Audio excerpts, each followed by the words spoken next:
Hey there, cats and kitties. I am the Blues Man, Johnny Blues, and with this video, I'll be discussing my thoughts on the Fall 2018 season of anime, my favorites and everything else. And it's literally a list that I've constructed. I categorized everything that I watched in the Fall 2018 season of anime, and this video actually has the dubious distinction of being the first time I did so in a most to least liked, most enjoyed to least enjoyed fashion and framework. If you go back to like the summer 2018 season of anime retrospective video I did, I called it The Great, the Good, and the Garbage. I talked about all the stuff that I really enjoyed, but just sort of in a random placement, not best to worst or most to least, and talked about the stuff that was good but not great, and then the stuff that was really disappointing or was a letdown or was garbage. And so it was, somewhat surprising to me compiling this list, reflecting back on the fall 2018 season of anime, how easy it was for me to actually categorize, oh, I like that show the best. I like that one second best, third best, all the way down to just, the closest to deplorable and boring you could get. Most, again, as I say, liked to least liked. So without further ado, let's go ahead and get into this list. If you've been following any of my Facebook posts or my YouTube community posts on my YouTube channel, my favorite show of the fall 2018 season of anime is not going to be any surprise to you, and probably a few on these lists are pretty guess-worthy based on my posts. But the top tier, my absolute favorite for the season, was Rascal Does Not Dream of Bunny Girl Senpai. And the reason I really like this is because I'm an old hat sci-fi fan, whether it be Star Wars, Star Trek, Doctor Who, classic films like Forbidden Planet and things along those lines, The Day the Earth Stood Still.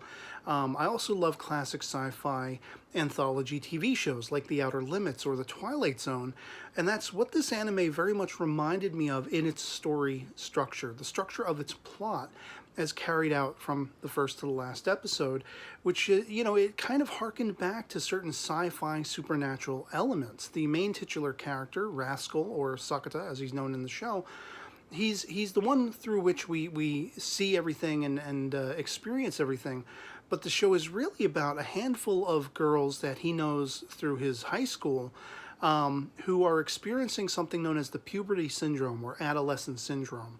And this has supernatural and otherworldly, sci-fi-esque kind of effects on their lives.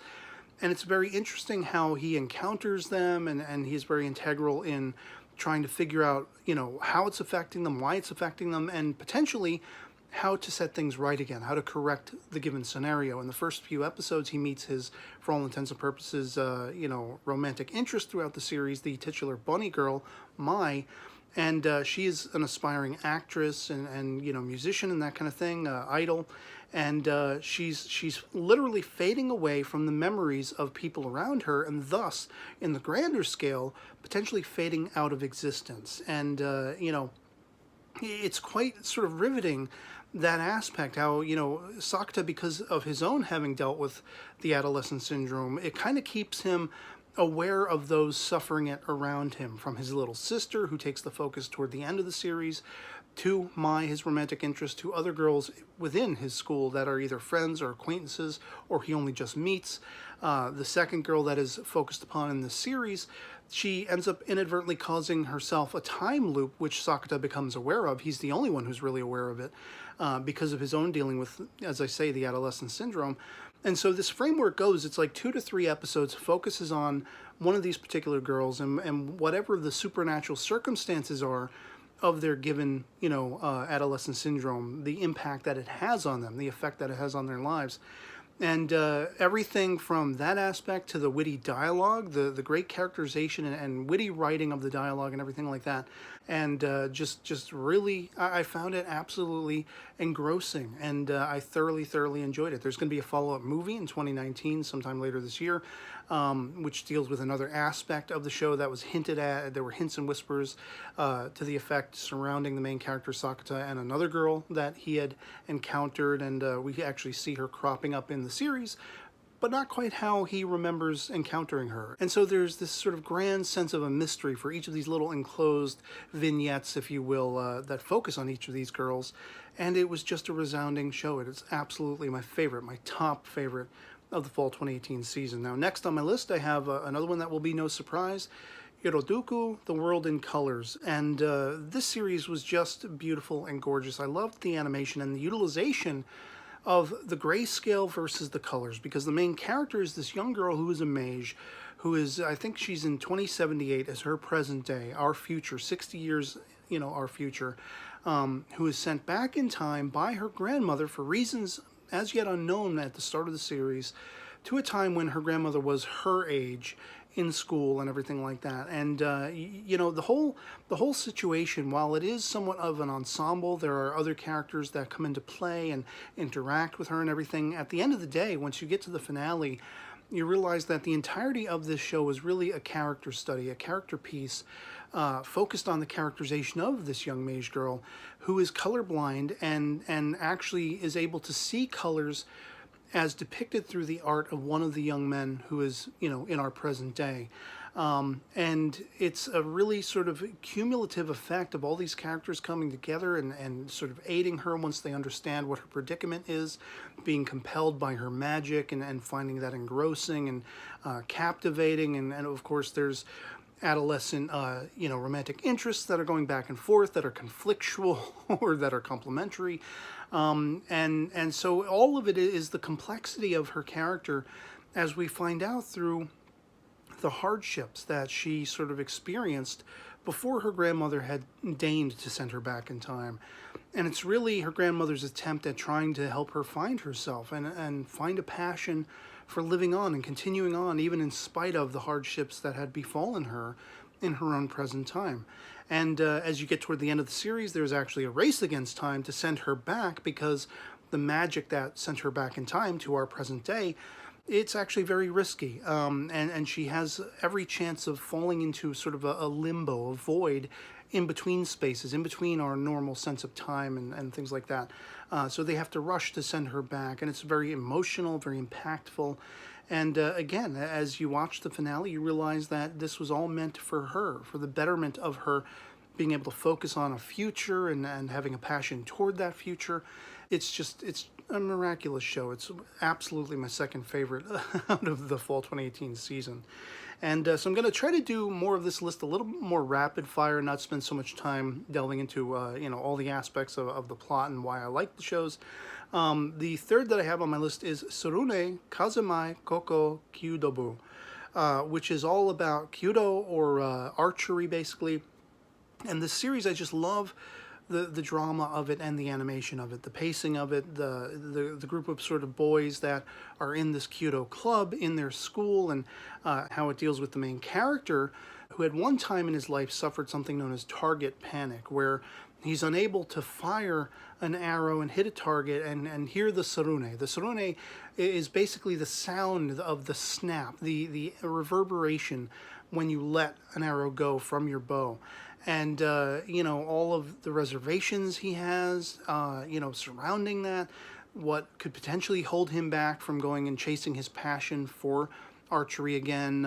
He's able, through this sort of, mentorish character, his senpai, as well as his friends and even some of his playful rivals within his own group, he's able to find his way again and find his passion for it again. And I just really like the environment, and I love the animation. I love the characterization. It is not yet over as of the time of this recording. There's still like an episode or two left to go. But I pretty much knew far and away that this was going to be my third favorite in the fall 2018 season. Following on from there, I have Sword Art Online Alicization, which is, for my money, it's the best SAO yet, even though my favorite is still always going to be the first half of Sword Art Online 2, the Gun Gale Online arc. I thoroughly loved that and was invested in that. And I have a love-hate relationship with all of SAO, all incarnations, each and every one of the seasons, the movies, and everything like that. But thus far, I have been riveted by Alicization. I've been really thoroughly attuned to it and enjoying it.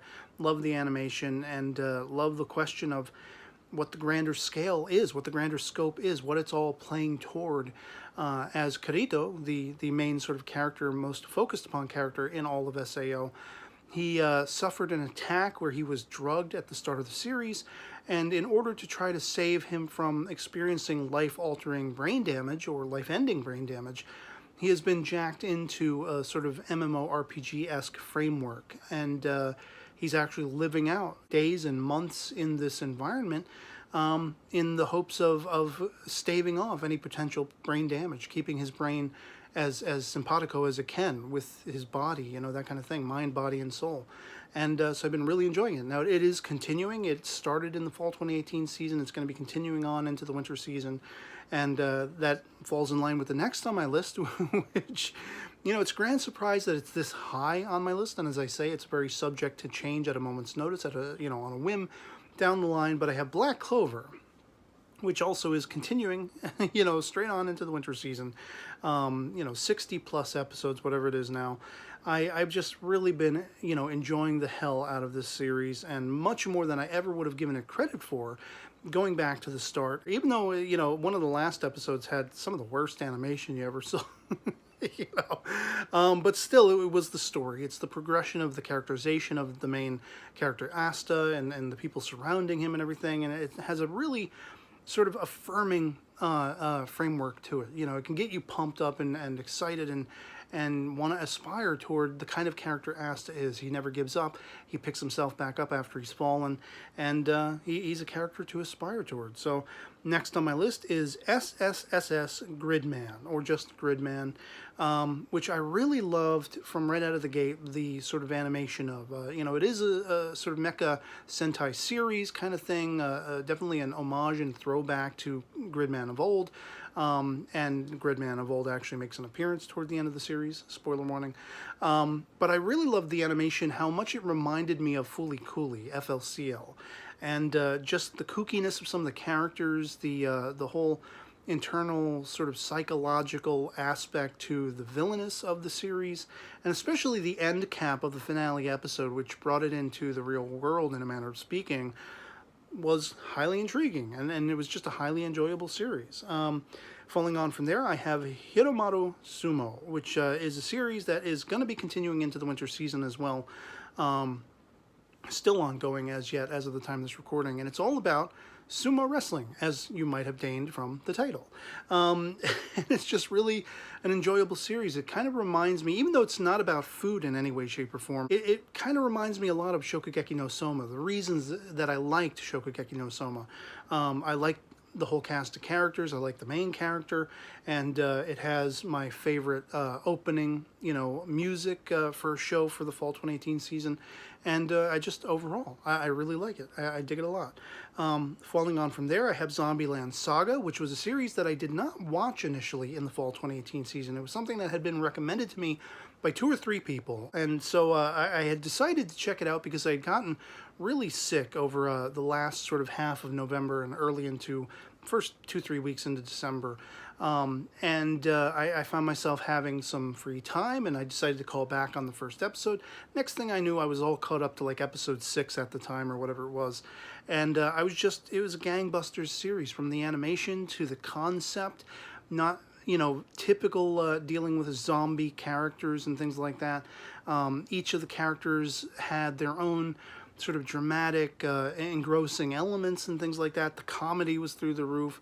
It had really, you know, heartening, sort of heartbreaking moments and things like that. And just all in all, from the music production, because it was basically dealing with this guy who got all these girls who had died together, created zombies out of them, and decided to make them an idol group to save the town or city or whatever, the prefecture of Saga, by you know, basically having them gain notoriety through, you know, doing commercials, or, you know, in one episode they do a rap, in another episode they do idol music, and all that kind of stuff. It was just spectacular, you know, and very, very, like a very fun series. And so it's definitely high up on my list of favorites for the fall 2018 season. Following on from there, I have That Time I Got Reincarnated as a Slime, which is another series that is continuing on into the winter season, still ongoing.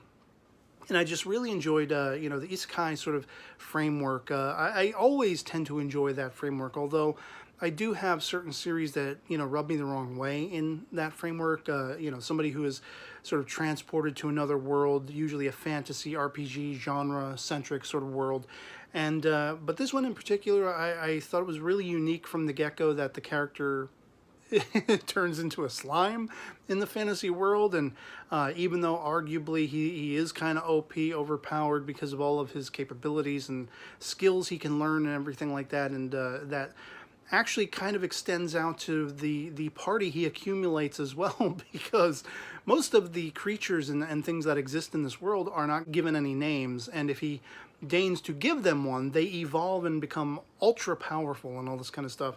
And you get the vibe that he's going to have to sort of, save the world, within this environment. But there's also the aspect that because he hails from Japan, he's become aware of the fact that there are other people who have been transported to this world in a similar fashion, one whom he meets, and allows him to, upon her, spoiler warning, death, allows him to actually transform from just this little ball of slime to a humanoid, and this advances his powers that much more, and his being able to extend olive branches to other species and things like that, and create alliances against the more nefarious creatures and beings in this world, and it's just a fun time. It is a fun freaking time.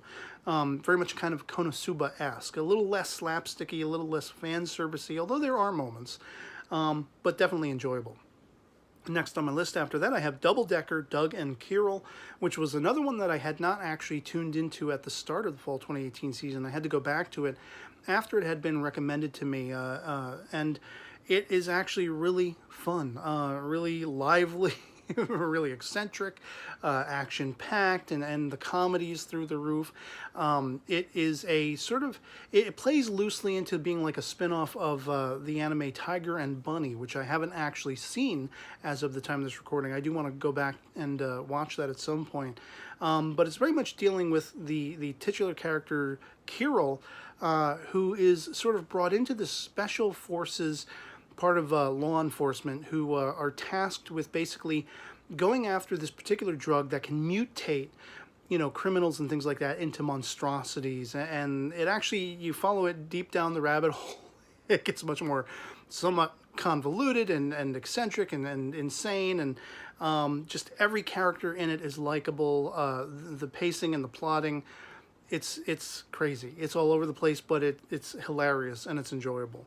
Following on from there, I have the two back-to-back short subject series. I put them at the same sort of bracket because even though one is a little bit longer than the other, one was 12 episodes, one was only 4, both of them came out at the same time and were as resounding to me in a similar fashion, a similar format. One is Kitsune no Ocoee, which was about a aspiring singer who ends up having to be forced into being a ghost singer for another personality. And eventually this is something that is revealed to the world, and there are controversies and things like that. And he has his own personal dilemmas with his mother being in the hospital and very poorly. He has a bad relationship with his younger brother because of it. And because of his seeming selfish focus on wanting to be an artist, a singer, and everything like that, he has created sort of an online anonymous personality with which he puts out music into the world. And one of his nearest and dearest friends, this young girl who is part of an idol group, is very supportive of him and wants him to attain his dream of being, a singer on the stage and things like that. And then, once it is revealed that he has actually been exposed to the world, that he is this ghost singer for this other personality, and his whole world seems to be threatening to crash in on him, he is approached by an anonymous benefactor called Sky, who we don't know who it is from right off the bat, although I had suspected it was his female friend, and that turned out not to be the case, and I won't reveal or spoil who it actually turns out to be. But is this benefactor who is supportive of him and actually wants him to attain his dream as well, and seems to be creating more havoc and more threats against him, but all for the purposes of, lifting him up on a pedestal and having him pursue this dream of being a singer and a performer and an artist and all these kinds of things.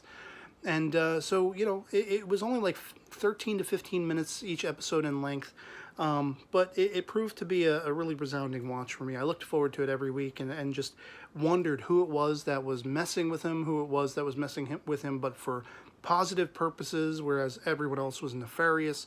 And as I say, bracketed right along with that is a series called I'm Glad I Could Keep on Running. And this was a 4-episode short subject series dealing with a couple of characters who were aspiring anime seiyuu. And they sort of had to get into it first, performing live on stage in these sort of stage recitations and things like that. And it was an affirming short subject series. Again, only 4 episodes in length, and yet the characterization that they poured into it sometimes was greater than even a 12 episode length series of 24-minute episodes. So falling on from there, I have Gegege no Kotaro, which is definitely one that I've talked about over the past couple of seasons, because this has been ongoing. It's, much like Black Clover, it's been around for a while as of the time of this recording, and it is ongoing into the winter season as well. And I just love the supernatural elements of it. I first encountered Gegege no Kotaro via the live-action movie that I think came out somewhere between 2010, 2014.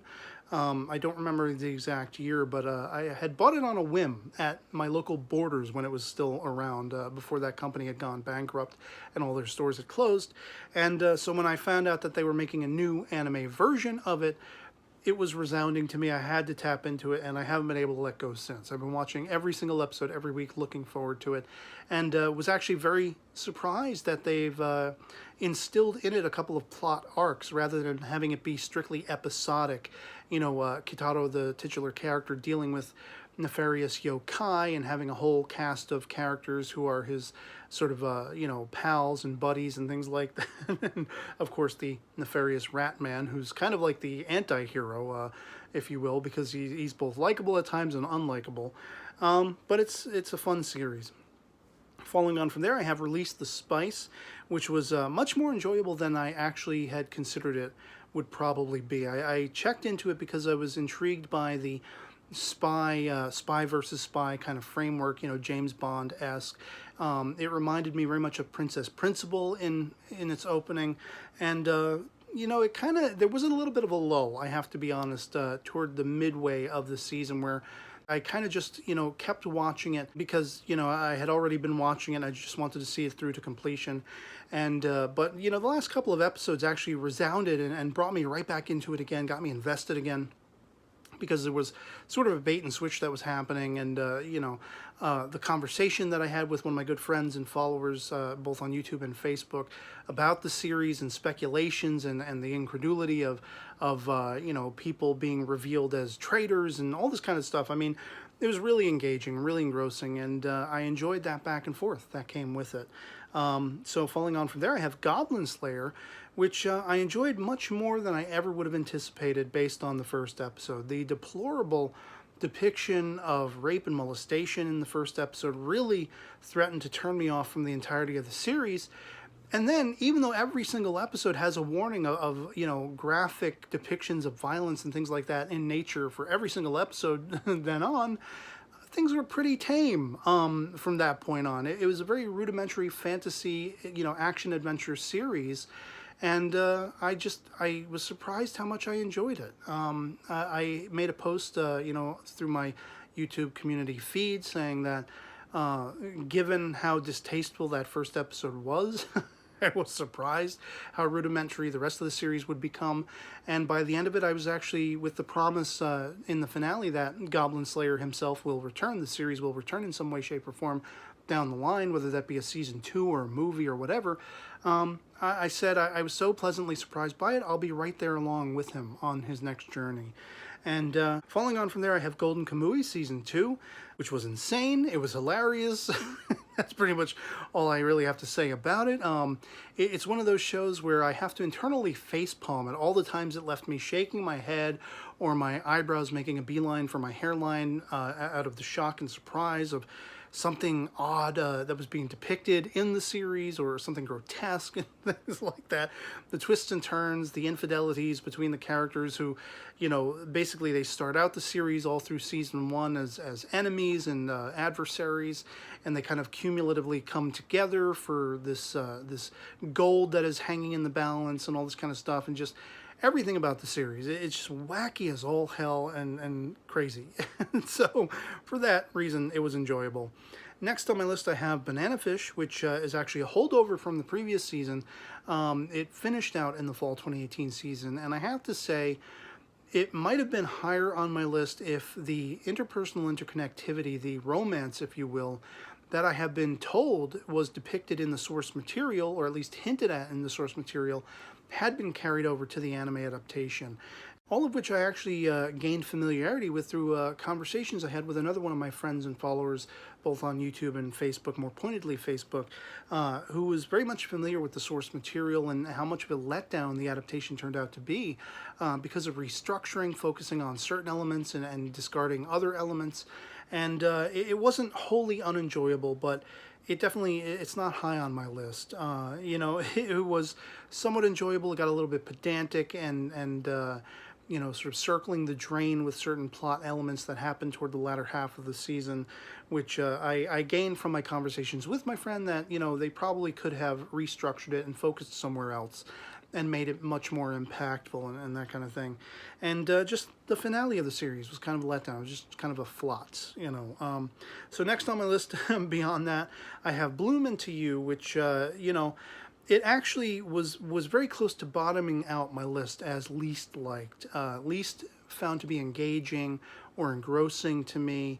And all of that kind of changed within the last 24 hours, offline speaking, through conversations I had and interactions I had, most of them argumentative, through the forums on my anime list, but one person actually chimed in with some very productive and constructive conversational information, talking about the creator of the source material and how hands-on the creator of Bloom Into You had interaction with the adaptation of the anime and everything. And so it actually made me gain a greater respect for the structure of it, which I found very largely, by and large, dissatisfying by the end. But I came to understand the reasoning for why it sort of tapers off and leaves off without any sense of real resolution, and it's because the source material is still ongoing, and it was basically a cumulative consideration by the original creator as well as the director of the anime to keep it as closely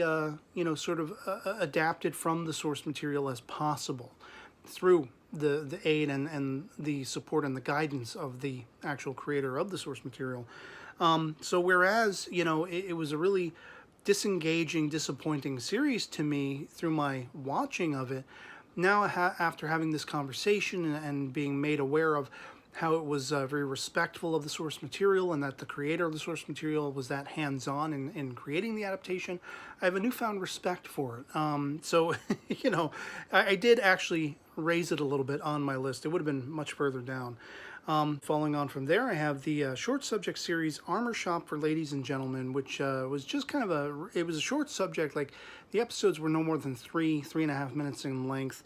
And it was just a kooky, funny, sort of fan-servicey little fantasy RPGs, kind of framework. And, it wasn't laugh out loud funny by any stretch of the imagination, but it was somewhat enjoyable as a passive watch for 3 minutes at a time for 12 episodes, once out of the week. Following on from there, I have Uzamaid, which was a comedy series that was recommended to me, and I have to praise the animation for the most part, and toward the end of it, and certain parts toward the beginning and middle, there was some great characterization, but most of it was just this sort of borderline unnerving, disgusting comedy of a grown woman maid, the titular maid, who is obsessed with a little Russian girl. And obsessed, I mean, wanting to marry her, thinking it's great that she hasn't had her period yet and things like that. Just really the most outlandish, sort of like, it's almost siscon. It could have almost been a siscon if they had been related kind of scenario. It did make me laugh at certain times. It did have some weighty and heartening characterization, but because of all of the, sort of nasty pedophilic emphasis on this maid's obsession with this young girl and all that kind of stuff, and there was another maid who's a rival who was obsessed with her at the same time, and infatuated with the titular pedophilic maid who was very much wanting to be domineered, wanting to be subservient, and all this kind of stuff. It was just a lot of fetishistic aspects that don't really, vibe with me that well. And yet, it still wasn't the least enjoyable series. The last two on my list, which I found to be the least enjoyable, and closest to being legitimately boring in that Every single episode I watched of these shows, I was dangerously close of falling asleep. And that is Anima Yell, which is a series all about a group of girls who basically want to be cheerleaders. The main sort of focused upon girl instigates it all, and it's all about her best friend and a bunch of other girls getting together. And it was a very passive watch, but it was almost too passive. I felt for them. I was cheering them on and everything like that, but holy shnikes, it was just so slow and so boring, and it became work. It became a rigmarole to sit through every episode every week, and not even as much as the last one to round off the entirety of this list, Miss Vampire Who Lives in My Neighborhood. This series actually did put me to sleep at one point. It was so slow and so boring, and the comedy elements, you know, it has the typical sort of framework of these punctuations of whenever there's supposed to be a punchline. You know, here comes the punchline, and then it has sort of a segue to the next scene, you know, with something, you know, flashing across the screen in a cutesy, fun, entertaining way. Only it was barely funny at all. It was barely comedic at all. And it was just droll. It was just like sludging up a mountain at a snail's pace, as slow as could possibly be. And just nothing resounding happened in it. Every scenario was predictable. It was not in any way, shape, or form the worst thing I've ever seen ever. It wasn't resounding, and it actually threatened to put me to sleep every single episode. It got to the point where I had actually asked a friend of mine through Facebook, you know, considering these last two series on my list, Anima Yell and Miss Vampire Who Lives in My Neighborhood, each episode was threatening to put me to sleep, to the point where I'd actually begun to wonder if there was some kind of subliminal sound effect or music or something that was keying to my, you know, my equilibrium, my earshot or whatever, that was actually actively giving me this like lullaby effect, you know, actually putting me to sleep, having this very much, you know, deadening effect, or if it was just that I was just bored, you know, that kind of thing. And you know it's bad if you start to come up with conspiracy theories about subliminal sound effects trying to put you to sleep in a given show. So that is the list. That is my list of most enjoyed to least enjoyed series out of the fall 2018 anime season. I lingered on a few of them a little longer than I had intended to, describing them, talking about them. But suffice to say, this was a halfway decent season. I enjoyed a lot more than I thought I would have going into it. And again, this was the first time I actually reflected back on a given season and was able to think about it in a most to least liked framework. And again, just as the asterisk to put it out there, this list is certainly subject to change, you know, in the future on a whim, whatever like that, given whatever my mood may happen to be. But that is how it is locked in as of the time of this recording on January 1st, 2019, just getting into the beginning of the winter 2018-2019 season of anime. And at some point down the line, once we're 2 or 3 episodes into it, I'll come back on and talk about everything that I'm watching. I'll do a watch list video, as is my custom the last few seasons, and hopefully you'll stay tuned for that. I'd love to hear from you guys in the comments below, by the way, what your favorite series were for the fall 2018 season. You don't have to necessarily list it from best to worst, or most liked to least liked, you know, that kind of thing. Just anything you watched that you found resounding, that you enjoyed, that really just, you know, got you excited every week, things that you found disappointing, that you ended up dropping, all that kind of good stuff. And always love having that interaction and hearing from you guys. And otherwise, if you enjoyed this video, I'd like to ask if you would consider supporting my channel by having a look at my PayPal contribution link posted both in the description as well as the comments below. You have options you can explore, very much akin to Patreon, as far as setting up a monthly contribution, a one-time only kind of thing, or send me a personal message alongside a contribution, potentially requesting topics I may discuss in the future, ask for shout-outs and make recommendations, things along those lines. And anything you saw fit to send my way would be 2 thumbs up for me and would go far and away to keeping up my longevity on YouTube, and just support my channel directly, support me directly.